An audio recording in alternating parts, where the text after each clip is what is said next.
happened yesterday is part of it. Let's discuss with Democratic Congressman Adam Smith of Washington State, the ranking member of the House Armed Services Committee. Congressman, let's go to your area of expertise as member of the House, top Democrat on the House Armed Services Committee. Back in 2020 and 2021, when Trump was also clearly planning to do something inappropriate with the election, the Secretary of Defense was Mark Esper. The chairman of the Joint Chiefs of Staff was General Mark Milley. Did you have any conversations with either of them at the time?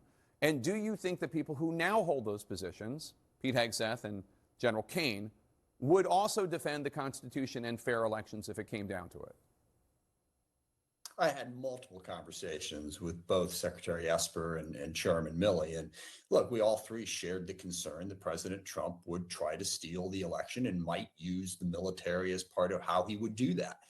So we monitored it very closely. Now, Chairman Milley, Secretary Esper, they were dedicated to the Constitution. They were loyal to the Constitution, not to President Trump. And I think they were helpful in making sure that everybody in the Pentagon understood that that was the priority. Now, I do have some confidence in Chairman Kane. I think he's a dedicated service member who would put the Constitution first. I have no confidence in Secretary Hegseth. And what's more, President Trump, as you've just outlined, across the government has replaced people who would be loyal to the law and the Constitution with people who are only loyal to him. So there is a much greater risk this time that he will use the government to basically steal the midterm elections. You note that you have trust in the Joint Chiefs Chairman, General Kane. Pete Hegseth, Secretary Hegseth, has spent a lot of the last year and a half getting rid of senior officers in our armed forces. He's gotten rid of generals, he's gotten rid of admirals, people who are highly respected, nonpartisan, and there is also a concern that he is replacing them with loyalists. Might that potentially play a role in whatever is being planned for September or October?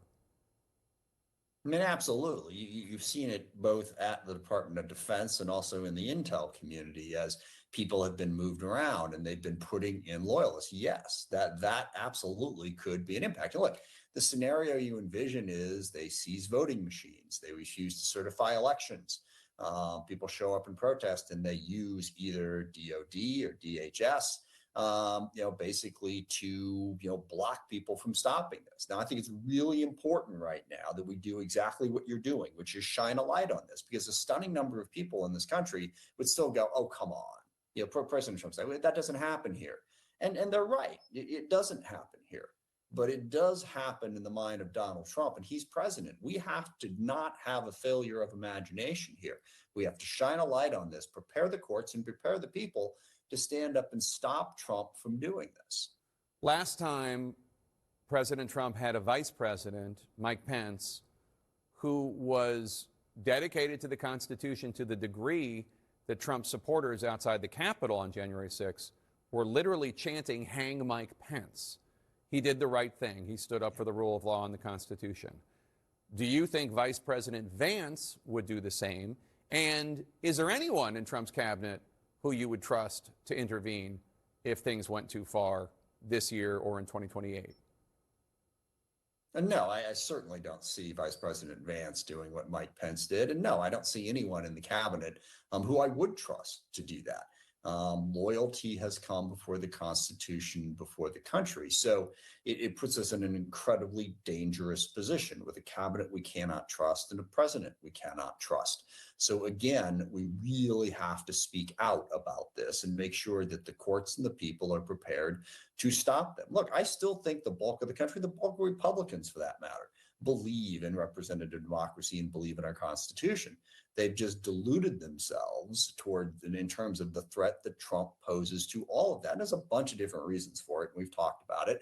Okay, so they don't like the Democrats. They don't like the left. I get that.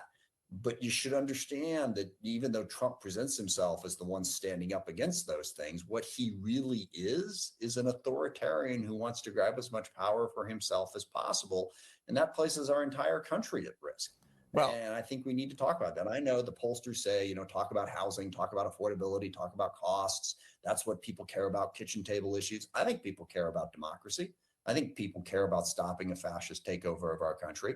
we have to make the case. And given the threat that you have outlined, we have to convince them to be concerned about it if they're not. Well, I mean, the president and his team are welcome to come on the show at any time and explain all of these things that are happening, including the firing of the election commission last night. I would just note that if these elections are fixed by Democrats, they're doing a pretty shitty job because Republicans control the House and the Senate and the White House and arguably the Supreme Court. Democratic Congressman Adam Smith of Washington State, thank you so much. This next one is nothing short of incredible. A man sucked partially out of an airliner. He lived to talk about it. Plus,